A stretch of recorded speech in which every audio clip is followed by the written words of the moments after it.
মাধবীর রোজ নাম চায় আপনাদের সবাইকে স্বাগত। আমি একটু কাজে এসেছি, আমি আর আমার ছেলে। এবার কাজ হয়ে গেলে বাড়ি চলে যাব।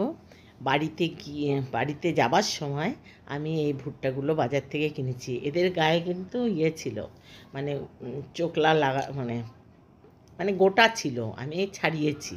এইবার আমি এইগুলোকে কিভাবে ছাড়াবো এবং এগুলো দিয়ে কি করব সেটাই আমি দেখব। আমি কিছুটা এক্সপেরিমেন্ট করব যে এগুলো দিয়ে কি কি করা যায়। আর তাছাড়া আজকে আমি আপনাদের সাথে সুইটকর্ন আছে, সেটা আমরা কীভাবে আমি ওটা করেছি সেটা দেখাবো এবং খেয়েওছি, খুবই ভালো। সুইটকর্নটা কীভাবে খাই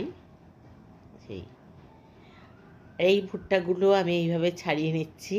এগুলো একটু মানে শক্ত ভুট্টা, এগুলো কিন্তু পুড়িয়ে খাওয়া যাবে না।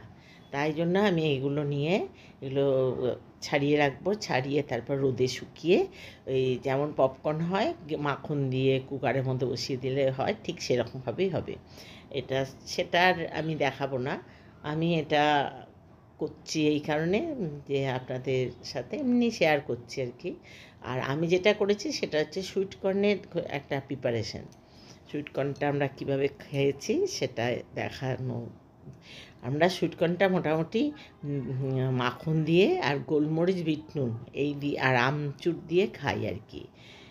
চাট মশলা আর কি, চাট মশলা দিয়ে ওটা খাই, ওর মধ্যে আর কিছু দিই না। কিন্তু এইবার আমি ইউটিউবে দেখলাম অনেকে শসা, গাজর, টমেটো, পেঁয়াজ সমস্ত কিছু দিয়ে খেয়েছে। তা আমরা যে পেঁয়াজটা খাইনি এই কারণে যে সেদিন নিরামিষের দিন ছিল, সেজন্য পেঁয়াজটা খাইনি। পেঁয়াজ ছাড়া সবই দিয়েছি এবং খেতে খুবই ভালো লাগছিল। তা দেখতে থাকুন, যদি ভালো লাগে লাইক, শেয়ার, কমেন্ট করবেন, সাবস্ক্রাইব করে আমার পাশে থাকবেন আর কি। আর নতুন বন্ধু তোমাদের বলছি, তোমরা যখন দেখছো তখন একটু সাবস্ক্রাইব করো এবং সাবস্ক্রাইব করলে অল বাটনটা বাজিয়ে দিও, তাহলে আমার যখনই আমি ভিডিও ছাড়বো তোমাদের কাছে নোটিফিকেশন পৌঁছে যাবে এবং সেটা দেখে তোমরা দেখে নেবে আমার ভিডিওগুলো। আর যদি ভালো লাগে আমার চ্যানেলে গিয়ে আমার ভিডিওগুলো দেখে লাইক, শেয়ার করো, সাবস্ক্রাইব করো। শেয়ার না করো, সাবস্ক্রাইব করো, লাইক করো, কমেন্ট করো একটা সুন্দর করে, ব্যাস এটাই, আমি আর কিছু চাই না। আর এগুলো করতে কিন্তু কারোর কোনো ক্ষতি হবে না, তোমারও না আমারও না। আমার হয়তো লাভ হবে, কিন্তু তোমার দেখাটা হবে, শেখা হবে, এই আর কি। এটাই হচ্ছে যে অনেকের কাছ থেকে অনেক কিছু আমরা কন্টেন্ট ক্রিয়েটার হয়েও কিন্তু আমরা কিন্তু সকলের ভিডিও দেখি, যে কে কেমনভাবে ভিডিও করছে, কে কীরকমভাবে রান্না করছে। এক একজন এক এক রান্না এক এক রকম। তা আমার ভুট্টাগুলো সব বাছা হয়ে গেছে, ওই যতগুলো ভুট্টা দেখেছিলেন সবগুলো ছাড়িয়ে এই এক বাটি, এটা বড় একটা বাটি, এক বাটি ভুট্টা হয়েছে। এবার এই ভুট্টাগুলো আমি একটু অন্য রকম একটা কিছু করে রোদে শুকাবো। শুকিয়ে যদি হয় আমি আপনাদের সাথে আবার পরে শেয়ার করব, ঠিক আছে। আর এখন আমি সুইটকর্ন দিয়ে সুইটকর্ন একটু মাখবো। সেটা কিভাবে মেখেছি, আমি প্রথমে সুইটকর্নটাকে একটু সেদ্ধ করে নিচ্ছি। ওই ভুট্টাগুলো কিন্তু নয়, এগুলো কিন্তু সুইটকর্ন। তো আমি ভুট্টাগুলো ওইগুলো সেদ্ধ করে নিয়েছি। সেদ্ধ করার পর দেখুন কেমন নরম হয়ে গেছে। সেদ্ধ 10-15 মিনিটে সেদ্ধ করলেই এটা কিন্তু হয়ে যাবে। আর এতে আমি কী দিয়েছি টমেটো, এই যে টমেটো, শসা, গাজর আর কাঁচা লঙ্কা, এই হচ্ছে আর দেব ব্ল্যাক সল্ট, হ্যাঁ, আর চাট মশলা, আর দেব ব্ল্যাক পেপার, গোলমরিচ আর কি, গোলমরিচের গুঁড়ো, ব্ল্যাক পেপার, আর দেব আমচুর বললাম, চাট মশলা, এই যে চাট মশলা, এই দিয়ে আমরা খাবো। এর মধ্যে মাখন দেওয়ার কথা, কিন্তু আমি তো মাখন খাওয়া আমাদের নিষেধ, মাখন খাবো না। যারা মাখন খেতে ইচ্ছুক তারা যদি একটু মাখনটাকে গরম করে এর মধ্যে যখন সেদ্ধ করা হলো, সেদ্ধর মধ্যে একটু মাখন দিয়ে দিলেই কিন্তু ওই সুইটকর্নের সাথে লেগে যায়, মানে গায়ে লেগে যাবে খেতে, তাহলে আরও ভালো লাগবে, একটা আলাদা সেন্ট লাগবে। আর গোলমরিচ দিলে কাঁচা লঙ্কা দেওয়ার দরকার নেই, কিন্তু আমার গোলমরিচটা খুবই কম ছিল, বেশি ছিল না, মানে আমার সুইট কর্নের প্রিপারেশনটা অনেকটাই ছিল, তো সুইট কর্নটা অনেকেই খাবো সেজন্য অনেকটাই করেছিলাম। তা যার জন্য ঝাল হবে না বলে আমি 2-3টে লঙ্কা দিয়েছি। আপনারা সেটা স্কিপ করতে পারেন, শুধু গোলমরিচ দিয়েই করবেন।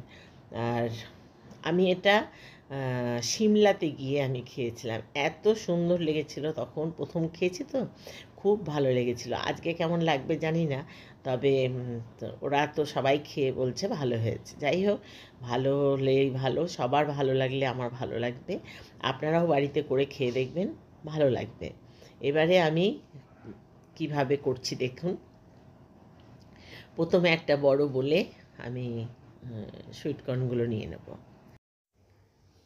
সুইট কর্নগুলো ভালো রকম সেদ্ধ হয়ে গেছে। এই 5 থেকে 7 মিনিট সেদ্ধ করলেই হয়ে যায়। আমি 10 থেকে 12 মিনিটের মতো আমি একটু সেদ্ধ করেছি। যদি না হয় আবার বসাতে হবে। আর তারপরে এই ছাঁকনিতে জলটা ছেঁকে নিয়েছি। হ্যাঁ, অল্প জলই ইয়ে করেছিলাম, সেই জলটা ফেলেই দিলাম। না ফেললেই ভালো হতো, অন্য কোনো কিছুতে দিলে ভালো হতো। যাই হোক, এগুলো তো প্রিজারভেটিভ করা, সেজন্যই আমি ফেলে দিয়েছি। তারপরে এক এক করে শসা, টমেটো, গাজর, কাঁচা লঙ্কা আর লেবু, একটু আমি কিন্তু লেবু দিয়েছিলাম। লেবুটা পড়ে গেছে দেখুন। এরপর আমি এক এক করে সমস্ত মশলা দেব। আর লেবুটা যারা টক খেতে বেশি ভালোবাসে তারা খাবে, কারণ চাট মশলা তো টক টক যদি বেশি হয়ে যায়, সেজন্য আমি গোটা গোটা লেবু দিয়ে দিলাম। এবার যে পছন্দ করবে তাকে ওই একটা করে লেবু দিয়ে দেবো আর কি, সে লেবুটা চিপে খাবে। আর দেখুন আমি কি কি মশলা দিলাম। চাট মশলা দিচ্ছি, গোলমরিচ, আমচুর, এই চাট মশলা, সরি আমার আমচুরটা বারবার বেরিয়ে যাচ্ছে। আর নুন, সাদা নুন দিয়েছি, বিট নুনও দিয়েছি, ব্ল্যাক পেপার এবং ব্ল্যাক সল্ট দিয়েছি। আর এবারে আমি এটা ভালো করে মেখে নেবো। দেখতে থাকুন। আর ভালো লাগলে লাইক, শেয়ার, কমেন্ট করবেন, সাবস্ক্রাইব করে আমার পাশে থাকবেন। কিন্তু নতুন বন্ধু, পুরনো বন্ধু সবাইকে বলছি একটা সুন্দর করে কমেন্ট করবেন। এখন আমি চাট মশলা দিয়ে দিলাম। আমি দিয়েছি এখানে 1 চামচি, আর একটুখানি দিয়েছি, বেশি দিইনি। যদি রাত্রিবেলা সন্ধ্যার সময় খাবো তো, মানে প্রায় 8টা বেজে গেছে, এখন আমি এইটা করছি। রাত্রিবেলা একটু টক টক না খাওয়াই ভালো বেশি, যেন অল্প করেও দিয়েছি, যার দরকার হবে যে খেতে পারবে। আর একটু লেবু, অল্প একটু লেবু চিপে দিচ্ছি, একটু টকের জন্য, একটু টেস্টের জন্য। আর কাঁচা লঙ্কা তো দিয়েছি, গোলমরিচ দিয়েছি, ভালোই লাগবে খেতে। এটা আশা করি এটা একটা ভালো টিফিন, সন্ধ্যের টিফিনে এটা খাওয়াই যেতে পারে। আর যারা ডায়েট করে তাদের কাছে তো এটা অতি সুষম খাদ্য, খুবই ভালো খাদ্য। ভুট্টার সম্বন্ধে আমি আর কিছু জানি না, বলবও না। খেলে কী উপকার না উপকার, সেটা যারা এই সমস্ত নিয়েই আলোচনা করে তাদের কাছ থেকে আপনারা জেনে নেবেন যে ভুট্টা খেলে কী হয়, এবার শসা, টমেটো, গাজর দিয়ে খেলে কী হয়, এইটা কেমন খাবার। এখন আমি এই মেয়েকে দিয়েছি যে তুই খেয়ে বল কেমন হয়েছে। তা ও খাচ্ছে, এবং ওকে আমি জিজ্ঞেস করার পর ও কী উত্তর দিল আপনারা নিজের মুখেই শুনুন। কেমন হয়েছে? খুব ভালো হয়েছে।